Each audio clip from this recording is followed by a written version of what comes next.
Forja a été créé en 1977 par des parents à l'époque de jeunes adultes handicapés visuels. Forja est un centre de rééducation professionnelle, c'est ainsi qu'il a été pensé dès sa création, c'est-à-dire que c'est un établissement dont l'objet est de dispenser des formations spécialisées à des personnes, à un public handicapé, en l'occurrence handicap sensoriel, déficience visuelle, mais qui a aussi la particularité d'être un établissement médico-social. C'est-à-dire que nous sommes dans un accompagnement psycho-médico-social, aussi individuellement que possible. Et en même temps, on est sur le champ de la formation, avec des formateurs qui sont experts chez nous à Forja, dans la déficience visuelle et dans l'apprentissage de différents domaines. Nous accueillons 40 stagiaires, 40 personnes qui peuvent avoir de 18 jusqu'à plus de 50 ans, parfois même 55 ans. C'est un immeuble qui a été pensé complètement pour notre activité et qui permet d'accueillir très tranquillement des personnes qui ont besoin de balayer avec leur canne ou des personnes qui sont accompagnées de chiens guides.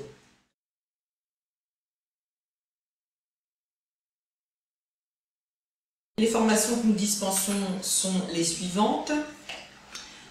2 diplômes à ce jour auxquels nous préparons. Le diplôme de conseiller relations clients à distance, qui est un diplôme de niveau bac, mais qui va tendre vers un niveau bac plus 2, qui permet aux gens d'aller travailler sur des plateformes téléphoniques et de faire tout ce qui est conseil téléphonique. Ensuite, une formation d'un niveau un peu inférieur, employé administratif et d'accueil. Donc voilà un bon niveau 3e, des gens qui peuvent occuper des postes d'agent d'accueil, qui peuvent faire du petit secrétariat. Il y a déjà un peu plus administratif là. Il y a moins le côté commercial que dans CRC. Donc voilà les 2 diplômes auxquels nous préparons. Donc adossé à ça, on a quand même une préparatoire au métier du tertiaire. Ça permet aux gens qui ne sont pas tout à fait prêts à entrer dans l'une de ces 2 sections-là de venir se préparer pendant une année scolaire. Et puis on a d'autres sections qui sont plus d'ordre de la préparatoire, du travail en amont de ces dispositifs diplômants, comme une section qui s'appelle préparatoire à l'insertion sociale et ou professionnelle. La PISP, la préparatoire à l'insertion sociale et professionnelle, accueille des usagers déficients visuels, déjà dotés d'un outil de travail, c'est-à-dire la bureautique et le braille le cas échéant, et qui ne sont pas intéressés ou qui n'ont pas le niveau des formations tertiaires que l'on dispense en interne. On propose donc de les accompagner vers la recherche d'un autre projet professionnel, la recherche et la concrétisation d'un autre projet professionnel individualisé qui fait en sorte de coller à la déficience visuelle de la personne et à ses capacités. Avec les formateurs, ils ont essayé de voir ce que j'étais capable de faire, de pouvoir faire. Et en fin de compte, j'ai trouvé mon projet qui va se faire le 2 septembre. Je vais rentrer dans l'horticulture. Et puis, des remises à niveau, en français notamment, en FLE particulièrement, français langue étrangère. C'est pour des gens, comme son nom l'indique, qui ont un très mauvais niveau de français parce qu'ils ne sont pas français à l'origine, donc il faut leur apprendre le français, mais adapté à la déficience visuelle. Et puis sinon, remise à niveau outils, là, on est plus sur un versant personnes qui ont perdu la vue de manière un peu évolutive rapidement les dernières années et qui ont besoin d'acquérir un outil de travail adapté à leur déficience visuelle.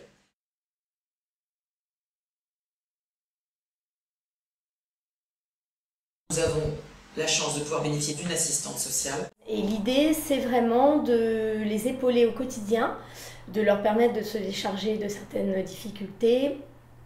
Moi, je prends les problèmes qu'il faut résoudre, je me mets en lien avec différentes institutions, d'autres assistantes sociales de secteur, d'autres institutions, et de telle sorte qu'ils se retrouvent plus allégés au quotidien et plus concentrés du coup sur leur formation.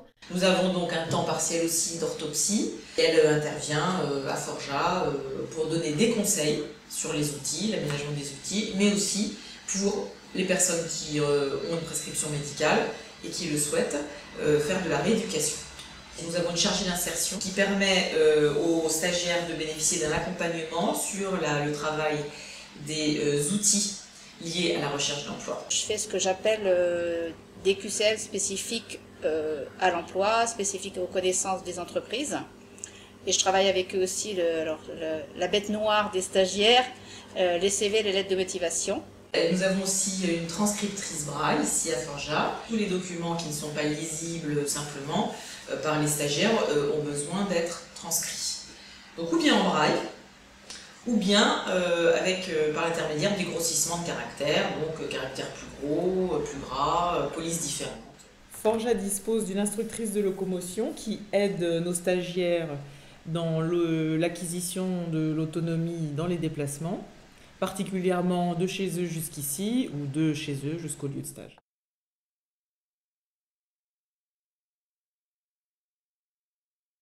Forja est un semi-internat. Nous proposons aux gens de se restaurer ici sur place, moyennant un coût extrêmement bas, puisqu'on est à 3,50 € et quelques pour entrée, plat, dessert.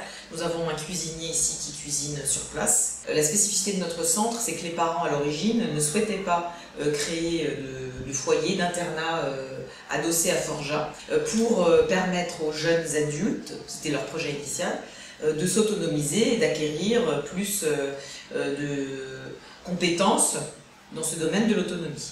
Avec un tout petit delta quand même néanmoins qui consiste dans le fait qu'il y a quelques années, l'Institut gestionnaire du Centre de rééducation professionnelle a acquis quelques studios qu'il peut mettre à disposition de personnes qui éventuellement viennent de province ou qui n'ont pas de logement.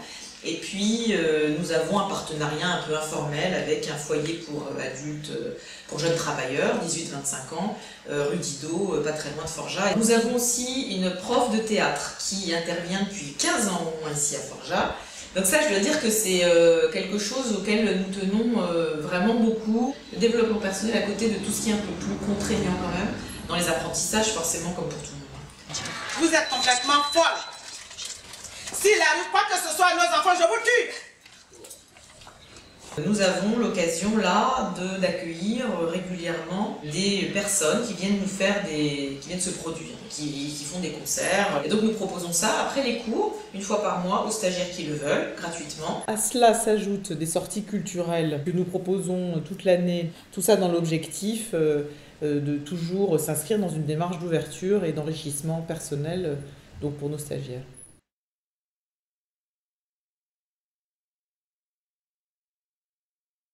Je travaille aussi sur les relations entreprises, c'est-à-dire que je prends mon téléphone pour essayer de contacter des entreprises, pour essayer de les rencontrer et puis voir éventuellement s'il y aurait des postes soit de stage ou d'emploi.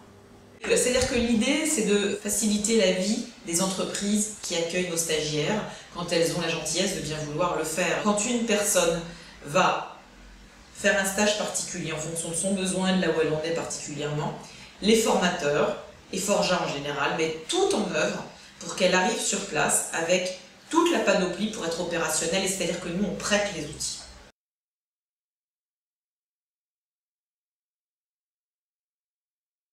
Nous avons des formations qui existent, qui sont portées par nos formateurs, qui sont experts et qui connaissent extrêmement bien, pour certains d'entre eux, le monde de l'entreprise.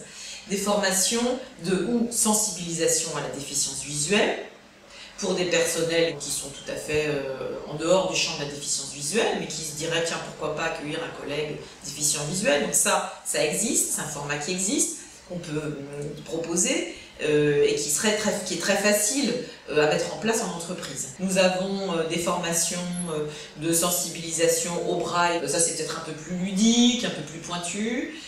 Et puis en interne, nous avons des formations continues, c'est-à-dire que là pour le coup ça s'adresse peut-être davantage à des personnels salariés déficients visuels, donc déjà en poste, et qui ont besoin d'un renforcement ou une montée en compétences, notamment liée à la bureautique et aux nouveaux outils, puisque les outils bureautiques sont très évolutifs et changent beaucoup.